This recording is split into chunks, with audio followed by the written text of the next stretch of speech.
अभी पिछली 2 नवंबर 2023 को यानी 5 दिन पहले बागपत के कूड़ा घर में, गांव से बाहर, बागपत में गांव होता है सिसाना।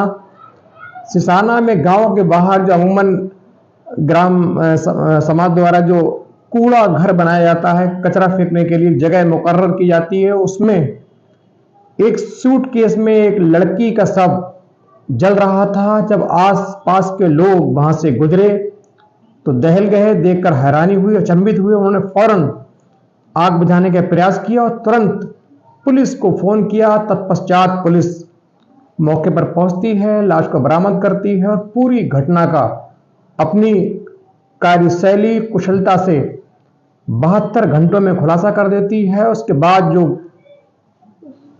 पीछे की कहानी सामने पुलिस लाती है, उससे हर कोई स्तब्ध रहा, हर कोई हैरान रहा। लोग सोचने पर मजबूर हो गए कि क्या इस तरीके से भी इतनी गंभीर जघन्य अपराध को अंजाम दिया जा सकता है। दरअसल ये जो हत्या है उस लड़की के सगे भाई मनीष, उसकी सगी भाभी शिखा और उसका एक प्रेमी, उसकी भाभी का बॉयफ्रेंड होता है पवन, इन तीनों ने मिलकर की। और बड़ी रोचक बात यह है कि पति ने अपनी पत्नी के बॉयफ्रेंड को बुलाया, उससे मदद ली और अपनी ही बहन को मौत के घाट उतार दिया। ये बहुत इंटरेस्टिंग बात है। अब पूरी जो घटना है आपको हम विस्तार से बता देते हैं, बने रहिए आप हमारे साथ। अभी पिछली 2 नवंबर को बागपत के गांव, मैंने बताया सिसाना, वहां बाहर कूड़ा घर में एक लड़की की लाश जल रही थी और गांव वालों ने देखा, पुलिस को फोन किया, पुलिस पहुंची। पुलिस ने फौरन शव को कब्जे में लिया, आग बुझाई, पोस्टमार्टम के लिए भेज दिया और तमाम थानों को फोन कर दिया, इश्तेहार लगवा दिए।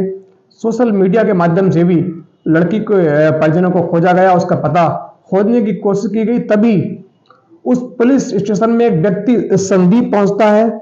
वो कहता है, सर ये जो डेड बॉडी मिली है, दरअसल ये मेरी चचेरी बहन है, कजिन सिस्टर है और ये नोएडा के गांव सैदपुर की रहने वाली है और इसकी हत्या उसके घर वालों ने की है। तो पुलिस कहती है, मैं तुम पर कैसे यकीन करूं कि तुम सच बोल रहे हो। तो वो कहता है, सर ये दरअसल एक नोएडा की कंपनी में काम करती थी, इनके पिताजी 2011 में परलोक सुधार गए थे, उनकी मृत्यु हो चुकी थी। उन्होंने इस बेटी के नाम लगभग कई करोड़ की प्रॉपर्टी नाम करा दी थी। चूंकि उनके भाई मनीष का चलन चालन सही नहीं था, लिहाजा उन्होंने सोचा कि आगे चलकर बेटी की शादी है, रख रखाव है, उसका रहन सहन है, खर्चा है, उसके लिए उन्होंने प्रॉपर्टी बाकायदा नाम करा दी थी। और किसी बात पर झगड़ा होकर ये 1 नवंबर से गायब थी। उसके बाद पुलिस उस लड़की की जो फोटोग्राफ्स दिखाती है तो उसकी बॉडी भी दिखाती है, तो उसके हाथ में जो कंगन होते हैं, कंगन देखकर संदीप कहता है कि सर ये 100% मनीषा है। आपको यकीन ना हो तो इसके घर पर पड़ताल कर लीजिए, पूछ लीजिए, ये गायब होगी, मिलेगी नहीं आपको। तो फौरन पुलिस घर की ओर संपर्क करती है, वहां पहुंचती है, वहां उनसे पूछताछ करती है। तो वो सीधे कहते हैं, ये दरअसल वो खुद पुलिस जब पहुंचती है तो कहते हैं ये हमारी बहन का एक लड़के से अफेयर था। भाभी भी उसकी शिखा होती है और उसका भाई, सगा भाई मनीष, वो कहता है हमारी बहन का एक लड़के से अफेयर था। भाभी कहती है हमारी ननद का एक लड़के से अफेयर था, वो काफी यहाँ आया जाया करता था, ये उसी के साथ भाग गई होगी, हमको ढूंढने का प्रयास कर रहे हैं। और ये कहते कहते दोनों लोग बहुत मोटे मोटे आंसू लेकर रोने लगते हैं। पुलिस सोचती है ये वाकई इनको पीड़ा है, बहुत ज्यादा पूछताछ करना ऐसे वक्त में मुनासिब नहीं होता पुलिस के लिए। हल्की पूछताछ करके पुलिस चली जाती है। लेकिन पुलिस फिर उसके बाद जो घटना स्थल है, वहां के आसपास जो सीसीटीवी कैमरास लगे हुए हैं, उनकी खोजबीन करती है और फिर उनको खंगालती है। फिर उनको वहां एक गाड़ी हरियाणा नंबर की स्विफ्ट डिजायर कार नजर आती है जो कचरे के पास रुकी थी। उसने निकालकर बैग फेंका, उस गाड़ी का नंबर ट्रेस करके, नंबर साफ दिखाई दे रहा था, नंबर को के द्वारा ट्रेस किया तो ये हरियाणा के एक घर की होने की बात सामने आई। पूरा एड्रेस निकाला, फोन नंबर निकाला, फौरन पुलिस वहां पहुंचती है। लेकिन जब वहां पुलिस पहुंचती है तो उसको मालूम चला दरअसल ये जो है मृतका जो मनीषा थी, उसकी भाभी शिखा का मायका है, ये उसका मायके की गाड़ी थी, लिहाजा उनका शक और बढ़ा। लेकिन अभी बहुत ज्यादा मजबूत क्लू उनके साथ हाथ नहीं लग पाए थे, इसीलिए अभी एकदम हाथ डालना उचित नहीं समझ रहे थे। क्योंकि एक तो उनके घर से घटना घटी, उनकी बहन खत्म हुई, ऊपर से उन पे इल्जाम लगाएंगे तो कहीं ऐसा ना हो पब्लिक भड़क जाए, पुलिस पे उल्टा इल्जाम लगा दे कि आप असली हत्यारे को तो पकड़ नहीं पा रहे हैं, इनकी बहन की हत्या हुई, फिर भी इनको आप दोषी मान रहे हैं। लिहाजा पुलिस बहुत संयम से अपने तरीके से, जो प्रशासनिक अधिकारी हैं, बड़े संयम से, बड़े धीरे धीरे कदम रख रहे थे, कड़ी से कड़ी जोड़ रहे थे। उसके बाद सीधे वो मनीष और शिखा की लोकेशन ट्रेस करते हैं, और जब लोकेशन ट्रेस की जाती है तो दोनों की लोकेशन वही बागपत आती है, दोनों का साथ होना पाया जाता है। उसके बाद पुलिस एकदम मजबूत हो चुकी थी। अब पुलिस को मालूम चल गया था कि ये घटना जो है पूरी तरीके से प्री प्लान के तहत इस मृतका मनीषा जो थी, इसका भाई मनीष, इसकी भाभी ने की है। अब इनके द्वारा और कितने लोग शामिल थे वो बाद में पता लगेंगे, लेकिन ये प्राथमिक तौर पर ये दोषी हैं, लिहाजा उनको गिरफ्तार करने के लिए टीमें भेजी गई। महिला पुलिस का इस्तेमाल किया गया। महिला पुलिस ने अपने तरीके से उनसे पूछा। पहले तो बहुत ड्रामा करती रही, लेकिन बाद में जब पुलिस ने थोड़ी कड़ाई शुरू की पूछताछ के लिए, तो उसने एकदम चिल्लाकर कहा, सर दरअसल ये मेरी ननद फरहत कुछ थी नहीं, इसने मेरी जिंदगी में हमारा जीना दूभर कर रखा था, हमारा जीना मुश्किल कर दिया था। ये घर पर रहती थी, दिन रात हमें ताने मारती थी, हमारी बदनामी करती थी, हमारा जीवन इसने नीरस कर दिया था। इसके नाम करोड़ों की प्रॉपर्टी थी, वो लेकर बैठी थी और हमें बिल्कुल भिखमंगा करना चाहती थी, हमारी सब जगह फजीयत करा रही थी। उसके बाद उन्होंने बताया, उसके बाद उसके जो पूछताछ हुई तो उसने कहा दरअसल इसका एक शादी से पहले से ही पवन नाम के व्यक्ति से, जो बागपत का रहने वाला होता है, उससे इसका अफेयर चल रहा होता है।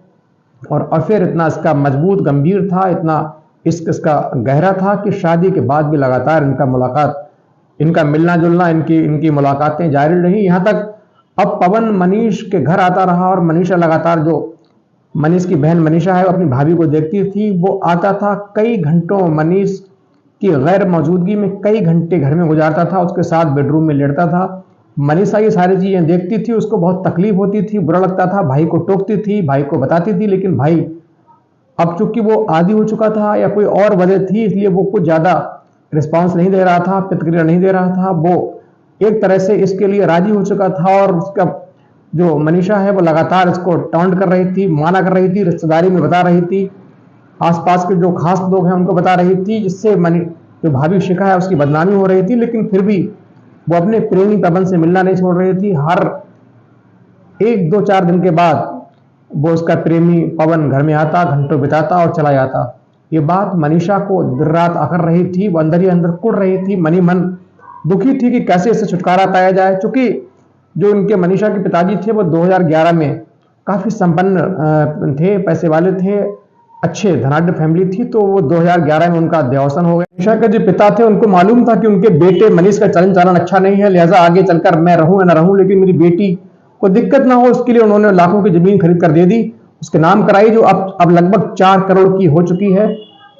और वही जो प्रॉपर्टी है शिखा की आंखों में खड़क रही थी, वो जान रही थी कैसे ये जो मनीषा है इसको मार के कांटा दूर किया जाए, सारी प्रॉपर्टी के मालिक बन जाए।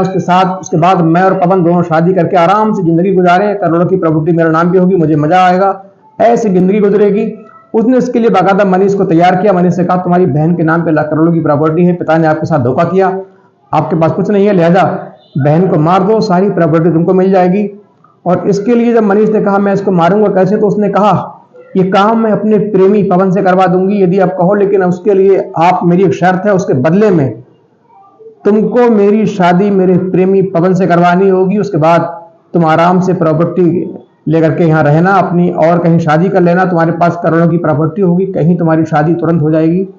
लिहाजा मनीष इस पर राजी हो गया और तय प्लान के मुताबिक शिखा ने प्रेमी पवन को बुलाया, तीनों ने बैठकर खाना खाया, प्लानिंग की। जब मनीषा जॉब करके आई तो उसने देखा कि मनीष, हमारा भाई मौजूद है, भाभी मौजूद है, और भाभी का प्रेमी जो पवन, जिससे बहुत चिढ़ती थी, वो मौजूद है। तो उसने भाई से कहा क्यों, तुमको शर्म नहीं है, तुम इस लायक नहीं हो, तुम्हारे साथ तुम्हारी पत्नी का प्रेमी साथ बैठा हुआ, तुमको शर्म नहीं आ रही है, तुमने पूरे खानदान की इज्जत मिट्टी में मिला रखी है। और इसी का शिखा फायदा उठाना चाह रही थी। दरअसल उसने प्लान किया था जैसे ही मनीषा हमसे लड़ेगी, हम लड़ाई के बहाने उसको पकड़ लेंगे, मारेंगे, उसकी हत्या कर देंगे। फौरन मौका पाकर शिखा ने उसको पकड़ा, फिर मनीष और उसके प्रेमी पवन ने मिलकर उसकी हत्या की, उसका गला दबाया, मार दिया और सूटकेस में लाश को भरकर उस गाड़ी से बागपत के बाहर कचरेदान में फेंक आए, आग लगा दी। लेकिन जो राहगीर थे उन्होंने देखा, पुलिस को सूचना दी और पुलिस ने इस तरह 72 घंटे में इस घटना का अपनी कुशलता से, मेहनत से खुलासा कर दिया और सभी को जेल भेज दिया। दरअसल ऐसी घटनाएं बताने का मतलब कोई गलत मकसद नहीं है, आपको सिर्फ सचेत करना है, आपको होशियार करना है, जागरूक करना है आपकी, जिससे आप, आपका समाज, आपका परिवेश, आपका परिवार, आपके पड़ोसी तो स्वस्थ रहें, सलामत रहें, सुरक्षित रहें, हिफाजत में रहें, ऐसी हमारी कामना है। और यदि वीडियो ठीक लगा हो तो लाइक, सब्सक्राइब, शेयर भी करें।